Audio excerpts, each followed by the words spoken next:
What if I told you that your mind isn't always lying to you? That sometimes those shadows you see in the corner of your eye, those figures that vanish when you turn to look at them, are more than just tricks of light and imagination? For some, they live a tortured life surrounded by figures.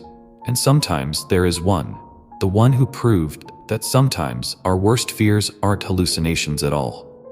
Sometimes they're just waiting for the right moment to show us exactly how real they are. They gave me pills to stop the hallucinations, but only 2 of my 3 friends went away. Pop culture is the graveyard of words. Original meanings are lost when language is repurposed, creatively yet destructively. Of course, there's only really a problem when significant words are rendered meaningless, when, for instance, illnesses become adjectives, when a person is just a little OCD, depressed, bipolar, psychotic, and that final word? It's one I used recklessly in my adolescence, but its true meaning became awfully apparent when my very perception of reality unwound. When I became unbound. The onset of my psychosis was unbearable. I was scared, confused, alone. Developing imaginary friends is endearing at the age of 8, but worrisome at the age of 18. I knew that, so I didn't let my loved ones know about my sickness. Of course, they noticed my change in demeanor, my general mental deterioration. However, given the recent death of my father, this erratic behavior was tied to grief. The root cause was overlooked. I hid as many symptoms as possible, made sure that my real friends didn't know about my imaginary ones, didn't know about my all-knowing companions who peculiarly appeared wherever I went. I was lucid enough to realize that they weren't real. Lucid enough to realize that none of it was healthy.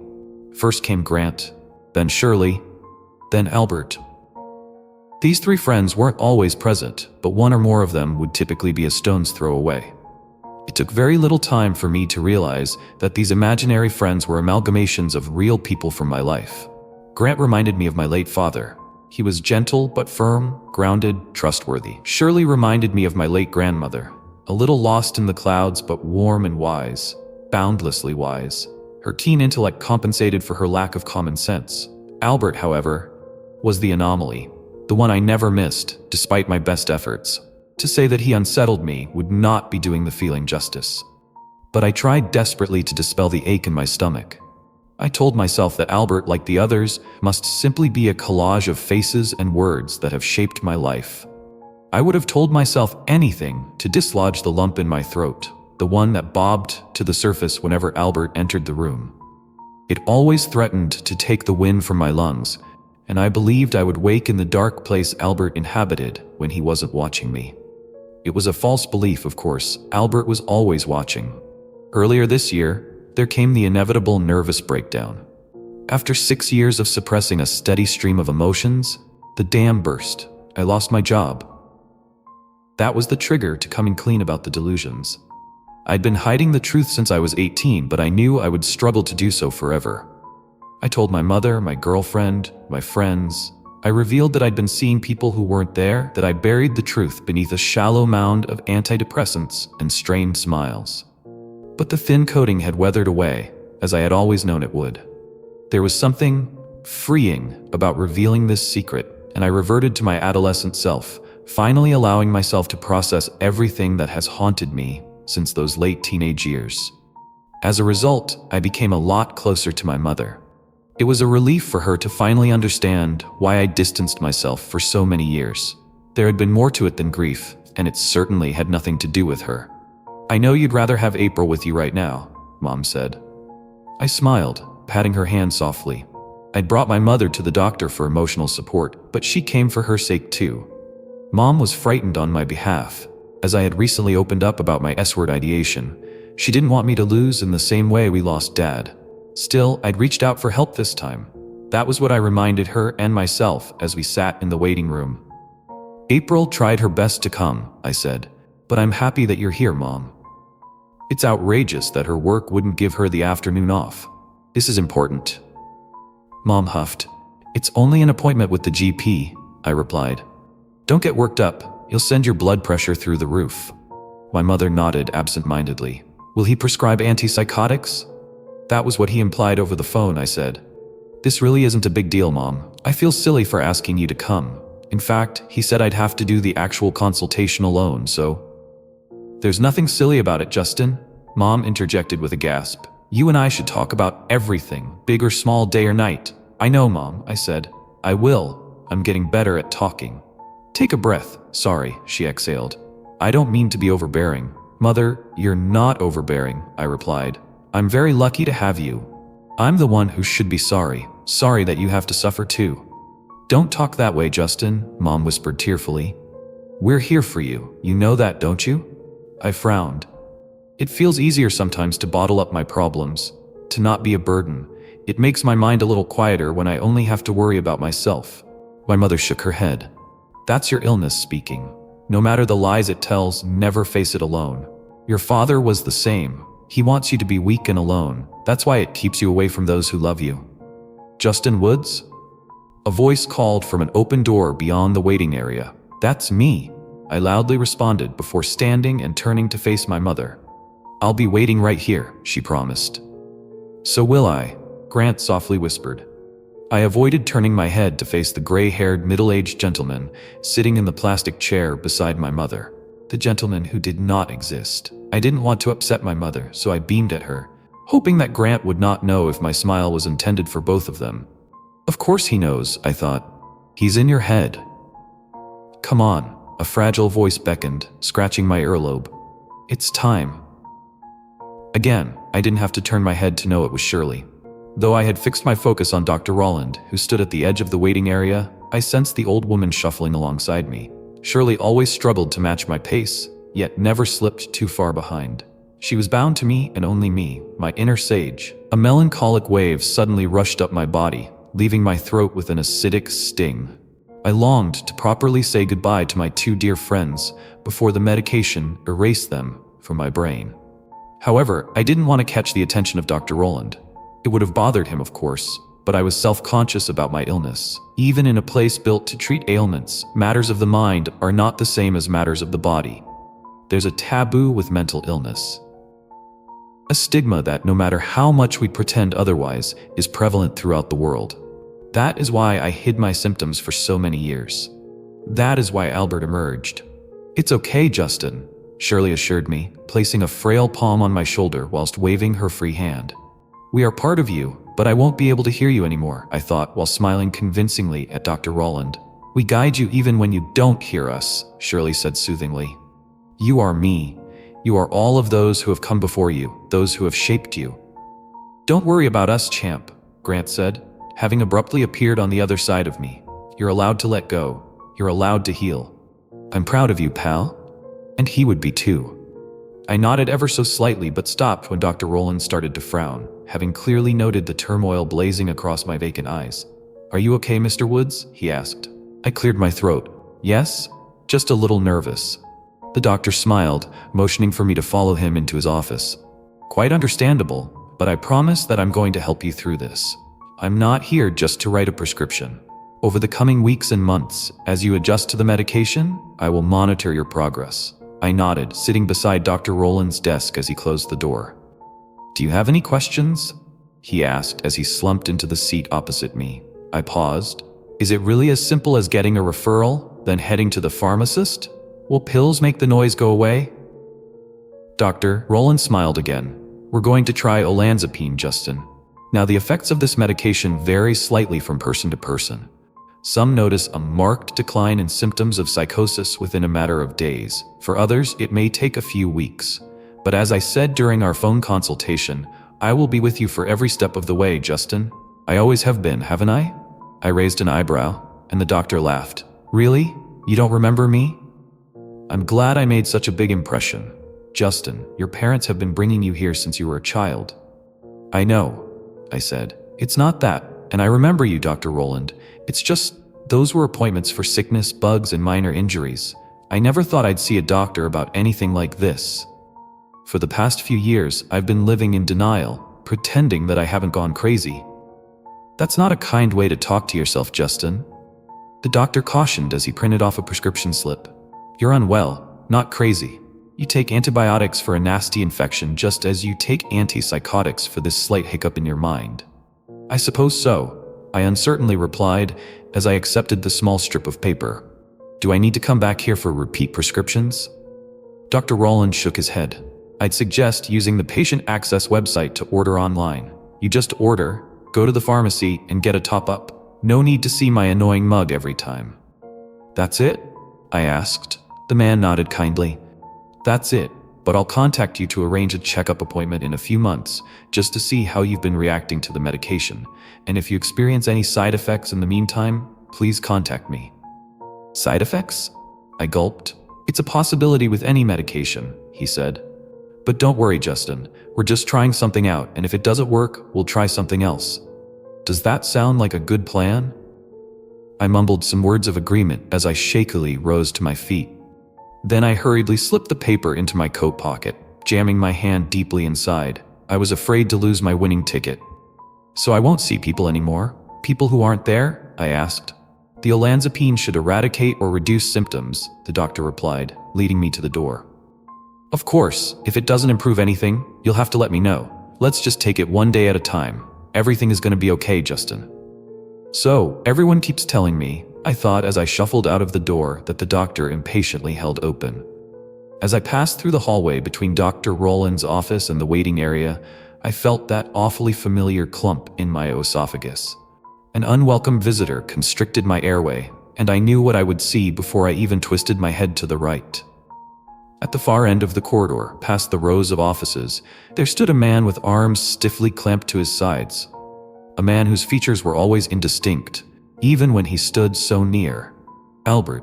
He wore forgettable attire. For all I knew, it may have always been the same, may have been different every time. I struggle, even after seeing him so many times, to describe his facial features, for he was murky and abstract. But I always knew his face when I saw it. To catch even a glimpse of his uneven eyes and lips was a paralyzing nightmare. No other fear has been compared. The tall man was chained by unseen shackles to the clinic's tiled floor, and his entire body was practically convulsing. An inflating and deflating chest communicated his innermost fury. Albert was not like the others. He did not support my desire to heal. He had made that clear after my initial phone call with Dr. Roland. Since that day, the man had remained uncharacteristically silent. In spite of the unnerving things Albert had a tendency to say, I feared him most when he had nothing to say at all, when he soundlessly eyed me from distant crevices, rage frothing at the surface. He lurked in the clinic's corridor, teetering on the precipice of lunging forward at any moment. His eyes revealed a desire to do something unspeakable. I didn't want to tempt him by watching and waiting, so I hurried along. Justin, Mom called. How did it go? I strolled into the waiting area with a false smile. Mom, Grant, and Shirley were sitting in red plastic chairs, verging on tears as I approached. Come on, I said, helping my mother to her feet. Time to buy some drugs. Justin, Mom tutted. Those first 2 weeks were hellish, yet emboldening. Being freed from my shackles did not invite some instantaneous moment of euphoria, as Dr. Roland had warned. The process took time. He had not explained how messy it would be, however, how excruciating it would be at times to hear the jumbled words of Grant and Shirley as they slowly drowned, scrambling to be heard above the rising tide. Thoughts don't die, Justin. Shirley choked. We're part of you. By the following Friday, I hadn't seen any of my friends for a couple of days, and that was my longest bout without hallucinations for years. To celebrate, I organized a dinner with Mom and April at our favorite Chinese restaurant. Just the three of us. For the first time in a long time, there would be no non-existent guests. That was what I planned. You seem better today, my mother said moments before tucking into a sticky rib. You had a good day yesterday, didn't you? April asked, turning and smiling at me. Sorry, I don't mean to speak on your behalf. Are you okay today, Justin? My publicist speaks the truth. I nodded theatrically. I'm happy and healthy. No further questions, please. Thank you. She rolled her eyes. There's one frustrating side effect, however. Bad jokes. Oh no, he's always told those, my mom said. Isn't this supposed to be a celebratory meal, not a roast? I asked, chuckling. It's both, my mother smiled. That's the Woods way. Your father would have had something funny to say right now, wouldn't he? I nodded, reaching across the table and clutching her hand. Funnier than anything I've said.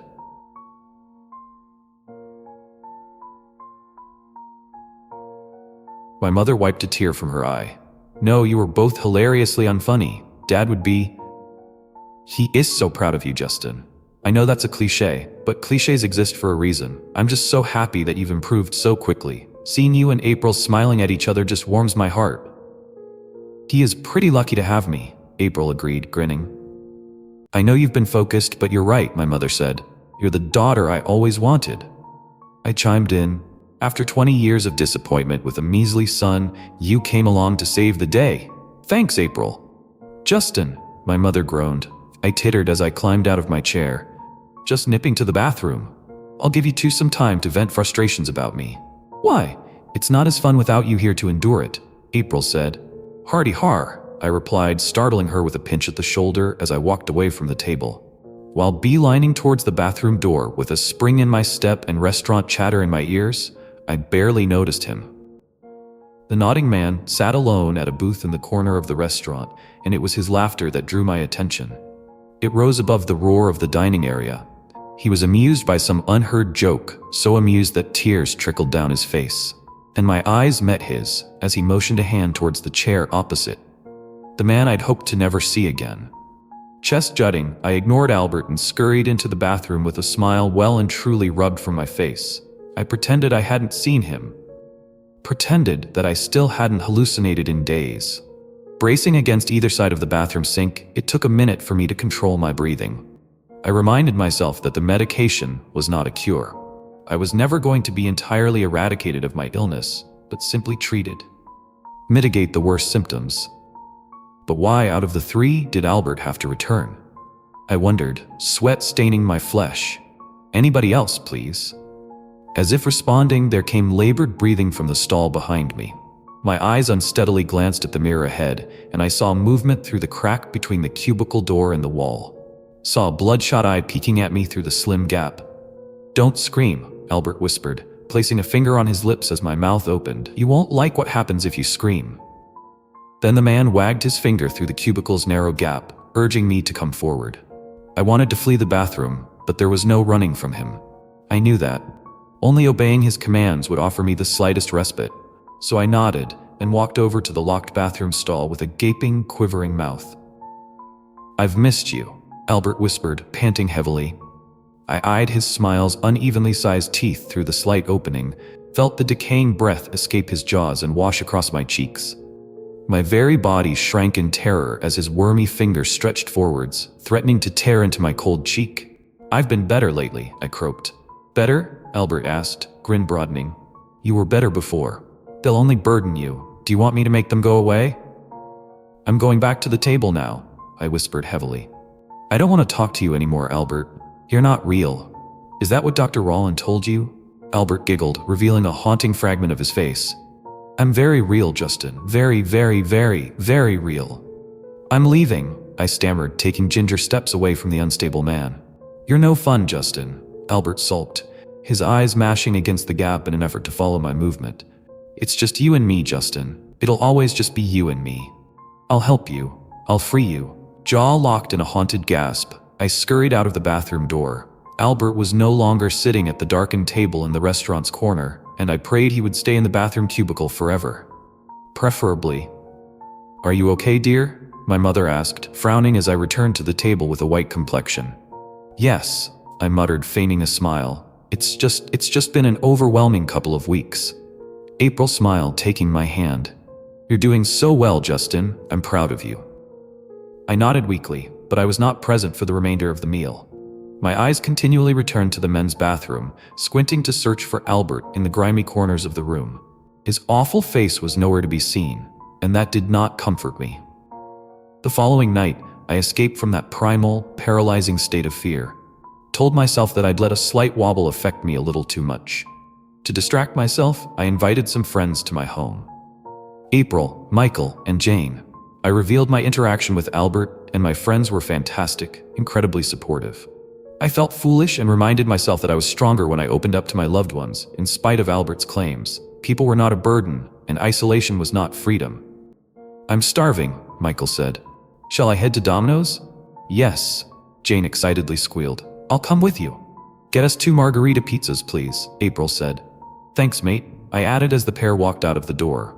There was a moment of silence in the lounge, followed by April twisting her head to offer a sultry, mischievous grin. And then there were 2. she whispered, bouncing her brows. Were you hoping for a quick game of Monopoly? I teased, motioning at the stacks of board games in the cabinet. My girlfriend rolled her eyes and seized my hand. Yes, let's play Monopoly upstairs. We were by no means quick. I'll leave it at that. Shit. April gasped afterwards, eyeing the bedside clock. It's 8. I frowned as I got dressed. Already? What time was it when they left? 7. And there were no messages from them, she said, eyeing the WhatsApp chat. Shouldn't have taken them an hour. Domino's is only around the corner. They okay? They must be playing Monopoly. I grinned. April snorted, shaking her head as she slipped into her clothes, but the warmth fled my lips as my eyes wandered to the bedroom window. As I eyed a darkened figure at the back of my dark garden, dimly revealed by solar lights. Albert was watching from the shade of an oak tree. I tried to conceal my horror, but that caught April's eye, and she followed my gaze to the garden. I expected her to console me, expected her to say that I should talk to my doctor about the medication not working as well as I hoped. I certainly did not expect. Who's that? My body chilled as I processed April's question, 2 unthinkable words. I told myself that it had been an auditory hallucination, but I knew better, knew when she frowned at me. Justin, do you know that man outside? She asked. That's your property, isn't it? I trembled. You can see him? April's face grew more fearful. Yeah, I see him, Justin. Should we call the police or try telling them to leave? Do not go out there, I warned sternly, grabbing April by the shoulders. We're staying in this room, okay? April shivered wildly. Do you know him? You're scaring me, Justin. Let's just call the police. He'll just be some unknown, unwell man. He's not dangerous. Please tell me he's not dangerous. I realized we both looked away from the window, and when I turned back to the garden, I was unsurprised to find that Albert had vanished. I don't understand, I whimpered. He's gone. April turned her head to the window, then back to me. He was real, Justin. I saw him. Let's call the police. Whoever he is, they'll... You don't understand, I coldly interrupted. What? What don't I understand? April asked, shaking. You're not putting me at ease about him, Justin. Please just let me call the... There came the click of my front door opening, silencing and freezing the two of us in an instant. Michael, April yelled. Don't, I begged, putting a finger to her lips. It's not them. It's what, Justin? What? She cried. You won't believe me, I said, tiptoeing towards the bedroom door, then inching it open. Through the opening, I had a direct view of the stairs. The front door was swaying inwards and outwards, driven by a growing gust. There's nobody at the door, I whispered fearfully. Right, I'm doing it, April said, slipping her phone out, before her finger hit a single number. Then came a creak from behind us. Our eyes were drawn to the ensuite of my bathroom, drawn to shapes which lunged from the unlit room into the gloom of my bedroom. Long, slithering fingers, one by one, the awful things curled around the wood of the suite door, tentatively pushing it open. April and I did not make a sound, whether frozen by fear or the shushing demon. We watched as a face pushed out of the darkness. It squeezed through the doorway to reveal features no longer indistinct. Still uneven, but horribly memorable. Albert's face was composed of moving wrinkles which sloshed and flowed across his skin like waves. His eyes were no longer hazy holes that I would soon forget, but hypnotic chasms of darkness, endless pit shielded by eyelids that blinked with unsettling frequency. As Albert reached his unholy fingers towards April, I screamed and pulled her backwards. Screamed not only due to her near end, but due to her scream. What frightened me was that April saw Albert too, and that meant he had always been real. That might not have haunted me so greatly if he had been a man. But he was something else. Albert violated the very laws of nature. I feared that I'd never be able to distinguish between truth and fantasy ever again. April and I sprinted down the stairs, and I felt the house quake under the strain of some immense weight. When we reached the swinging front door, I saw Albert's reflection in the window pane beside it. He had bloomed to an extraordinary, horrifying size, his dimensions filling the upper landing, and the man hunched as he pursued us downstairs. After stepping onto the front lawn, I twisted slowly but found that Albert had not followed us onto the front lawn. He had just disappeared. After taking a second to relish in the breeze battering my skin, I joined April in crying for help. Those cries were drowned, however, by approaching sirens. Neither of us had managed to call the emergency services, but the reason for their arrival quickly revealed itself. At the end of the street, buried within the splintered bark of a tree, was Michael's car. He had not been drinking, had not swerved to avoid something in the road. As far as eyewitnesses know, I knew what had done it. I knew who had done it. I knew who had trapped my two friends within that mangled heap of metal. April and I decided, without uttering another word to one another, that we did not speak of what we had seen. We rushed towards the paramedics and firefighters, but the fate of our friends was written on their faces. It was hours later that I thought of Albert's threat, thought of my mother.